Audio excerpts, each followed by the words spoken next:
Baik,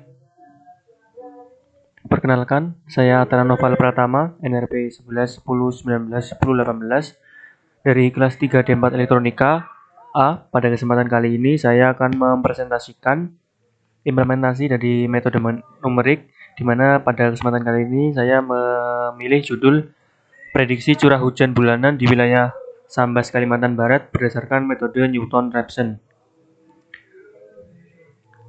Yang pertama ada pendahuluan, di mana cuaca dan iklim adalah merupakan gejala ilmiah yang sangat penting bagi kehidupan manusia dan dipengaruhi oleh letak geografisnya.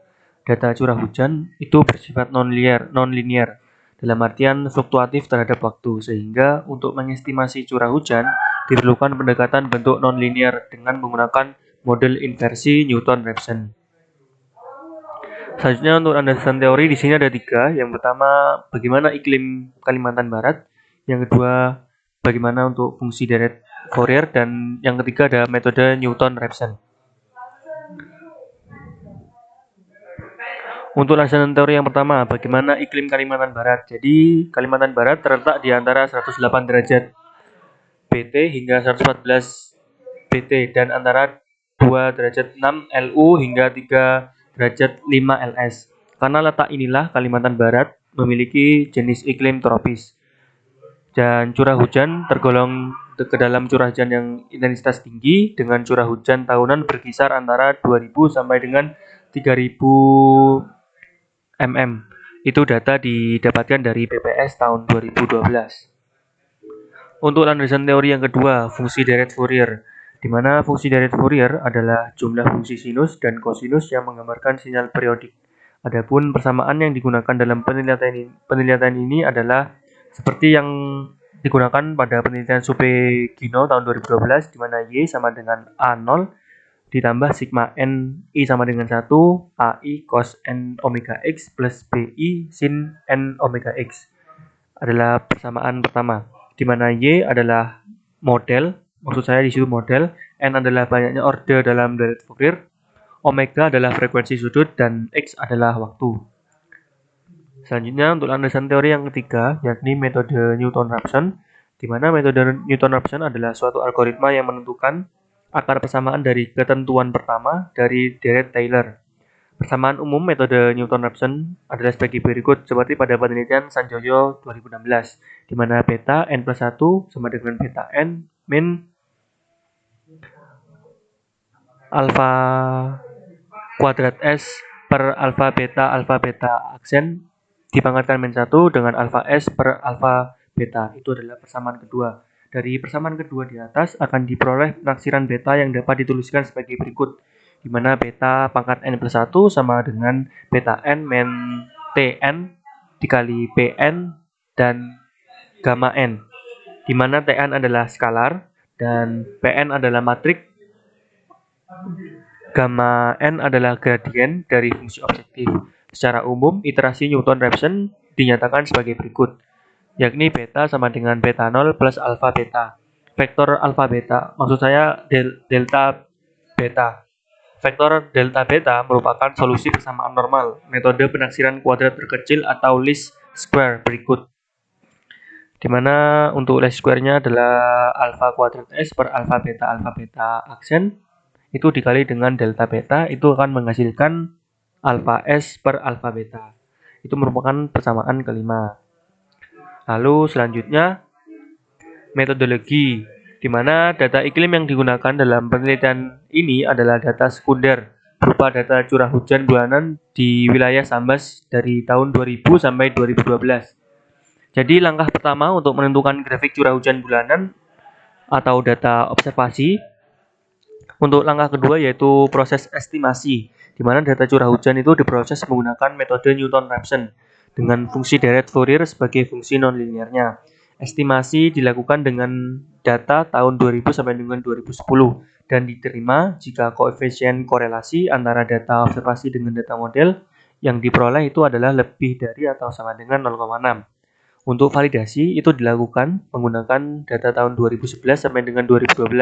Jika koefisien korelasi antara data observasi tahun 2011 sampai dengan 2012 itu dengan data model itu lebih dari atau sama dengan 0,6, maka data Maka data tersebut dapat digunakan untuk tahap prediksi 1 tahun ke depannya, tahun 2013.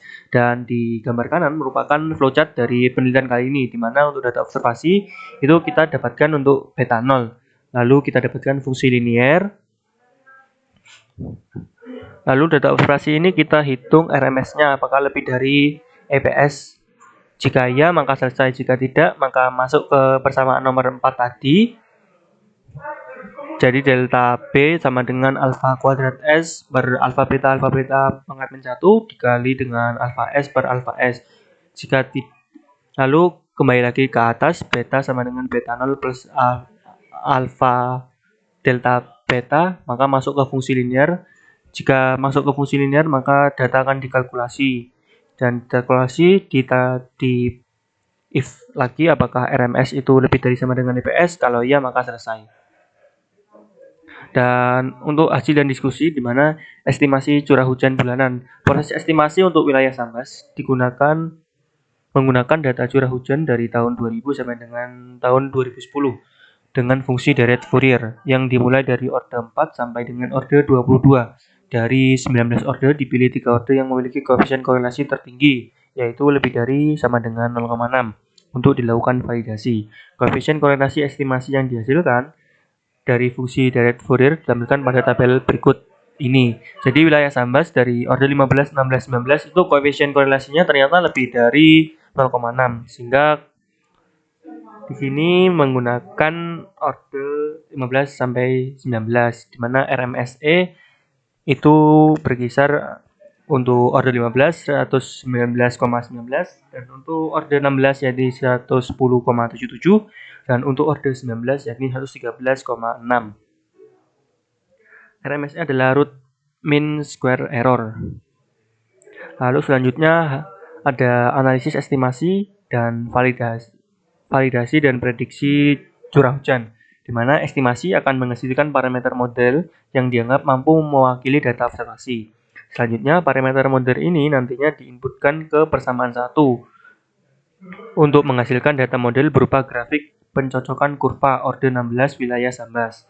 Lalu pada tahap validasi menggunakan data curah hujan bulanan selama 2 tahun, yakni dari bulan Januari 2011 sampai dengan Desember tahun 2012. Validasi dilakukan untuk menguji keakuratan data model dan data observasi. Koefisien korelasi validasi yang dihasilkan dari fungsi deret Fourier ditampilkan pada tabel 2 berikut ini. Jadi wilayah Sambas seperti yang tadi kita menggunakan orde 15, 16, dan 19 dan koefisien korelasi validasi itu 0,2, 0,7, 0,2 lagi. Sehingga dihasilkan RMSE 105,8, 66,3 dan 121,1. Selanjutnya gambar 2 ini merupakan grafik pencocokan kurva 16. Jadi estimasi tahun 2010 sampai 2000 sampai 2010 dan validasi tahun 2011 sampai dengan tahun 2012 sehingga akan didapatkan prediksi tahun 2013. Berdasarkan gambar 2 ini, pada proses estimasi tahun 2010 sampai dengan 2010 yang menunjukkan bahwa data model yang dihasilkan, data model di sini adalah garis warna merah dan data observasi garis warna biru. Di sini dihasilkan hampir mengikuti data observasinya ya, dengan koefisien korelasi estimasi 0,66 dan nilai RMSE atau root mean square error yaitu sebesar 110,77. Hal ini menunjukkan bahwa hubungan kedua data ini sangat kuat. Jadi bisa dilihat di sini estimasi tahun 2000 sampai dengan 2010. Di sini data model ini hampir mengikuti data observasi ya, meskipun ada beberapa titik yang tidak sama, itu mungkin diakibatkan karena adanya error dari pembacaan data atau perhitungannya, atau terjadi juga karena pembulatan dari suatu bilangan yang banyak angka di belakang komanya. Lalu untuk hasil validasi curah hujan bulanan tahun 2011 dan tahun 2012 ditampilkan dari gambar 2 ini menunjukkan bahwa data model yang dihasilkan hampir mengikuti hasil observasinya. Hal ini dapat dilihat dari koefisien korelasi yang dihasilkan yaitu 0,7 dengan RMSE yang dihasilkan adalah 66,3. Selanjutnya dari data ini maka dihasilkan prediksi tahun 2013, di mana hasil prediksi curah hujan menunjukkan pola curah hujan monsun yang bersifat unimodal dengan satu puncak hujan. Curah hujan cukup tinggi dengan jumlah sebesar 3.436,4 mm per tahun. Curah hujan maksimum pada bulan Desember yaitu 527,5 mm dan curah hujan minimum pada bulan April yaitu 176 mm. Selanjutnya kesimpulan.